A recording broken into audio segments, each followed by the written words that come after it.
Odisha job update 24/7 channel को आपको स्वागत। देखो आमर जो रहा ECGC तरफ एक बहुत बड़ा वैकेंसी रोचे जोटा कि आप देखिपारे ये बेटी बचाओ बेटी पढ़ार लोगो रोचे ये आजादी का अमृत महोत्सव लोगो रोचे। ECGC कौन ना एक्सपोर्ट क्रेडिट गारंटी कॉर्पोरेशन जोटा आम कहते हैं गवर्नमेंट ऑफ इंडिया एंटरप्राइजेस अटे। Engagement of apprentice under apprenticeship act 1961 आमर ये अप्रेंटिस नियुक्ति आसी नोटिफिकेशन एवं देखा डेट अच्छी 19/9/2025 सी कौन है अप्रेंटिसशिप नियुक्ति डिटेल्स देखा डिसिप्लिन आमर ग्रेजुएट इन एनी डिसिप्लिन जब आप पाखे अच्छी जेकोसी प्रकार आप जब ग्रेजुएशन पास कर ऑल ओवर इंडिया रे 25टा वैकेंसी आसीगला जहाँकि मंथली स्टाइपेंड रहा 12,300 गोटे वर्ष आम अप्रेंटिस ट्रेनिंग रहा। एबे देखा डिटेल्स ट्रेनिंग सीट कोई कोई अच्छी ऑल ओवर ओडिशा रे ऑल ओवर इंडिया रे 25टा अच्छी। ओडिशा रे देखो ओडिशा रे भुवनेश्वर गोटे अच्छी रायपुर ब्रांच रे गोटे अच्छी एमती Varanasi branch Kanpur branch Agra branch Noida branch एम सब विभिन्न प्रकार की टोटाल केतेटा अच्छी वैकेंसी टोटाल सीट अच्छी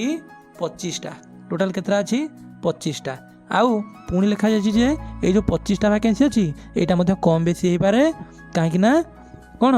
कंपानी रिक्वायरमेंट अनुसार से पोस्टा को बढ़े दे पारती कि कमे दे पारती। ये देखिए रिक्विजिट क्वालिफिकेशन आपने जानले जे एनी ग्रेजुएट कौन एनी डिसिप्लिन जब आप ग्रेजुएशन पास करती कौन एलिजिबल हो पारे। बयस देखा बयस आपको जब 21 वर्ष अधिक और 28 वर्ष कि कम हो जाए आप अप्लाई कर दिंतु आपण मैंने एलिजिबल। एबे रिजर्वेशन जमी आमर SC ST OBC ये सब अप्रेंटिसशिप एक्ट जमी आमर रिजर्वेशन मिले जमी रिजर्वेशन मिल कौन आवश्यकता असुविधा ना।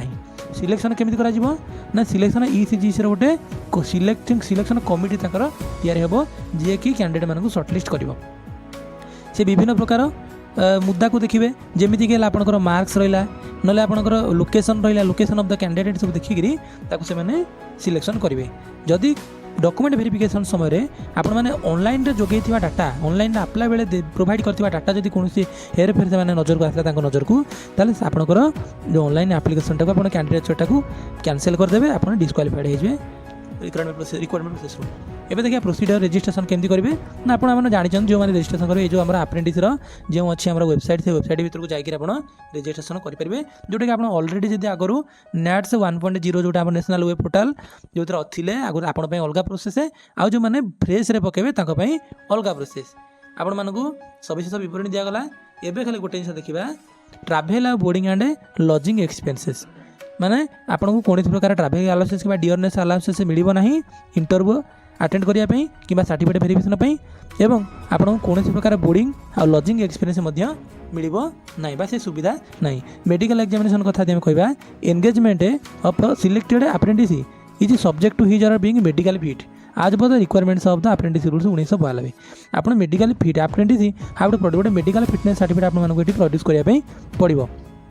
जहाँपर आप गोटे सुस्थ अप्रेंटिस भाव में कौन बने मुख्य जिनस इंपोर्टाट डेट्स तारीख सब कौन कौन रहा ऑनलाइन एप्लिकेशन 19 तारीख स्टार्ट हो जाए जोटा कि चलो 5/10/2025 अक्टोबर 5 पर्यटन चलो आ फिजिकल अपीयरेंस जो रहा वेरिफिकेशनटा call letter will be send to the register आप जो ऑनलाइन जो अप्लाई करेंगे से आप जो ईमेल आईडी देते से ईमेल आईडी को आपको ईमेल द्वारा सूचई दिज्व आपण मैंने जो सर्टलिस्टेड कैंडिडेट हेबे से सिलेक्शन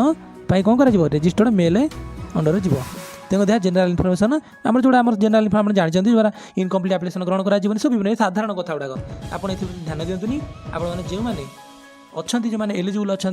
ग्रेजुएशन पास कर एनी डिसिप्लिन रे जब आपने चाहूँगी अप्रेंटिस जॉब बा अप्रेंटिस आपने भर्ती होगापी आपण ऊपर लिखित वेबसाइट रे आवेदन कर दिंतु एवं आपण मेल को वेट करूँ। वीडियोटी देखिथिबार बहुत बहुत धन्यवाद। आपण दिनटी शुभमय हेउ एवं आपणकर जॉब पाइबार स्वप्नटी साकार हेउ। धन्यवाद।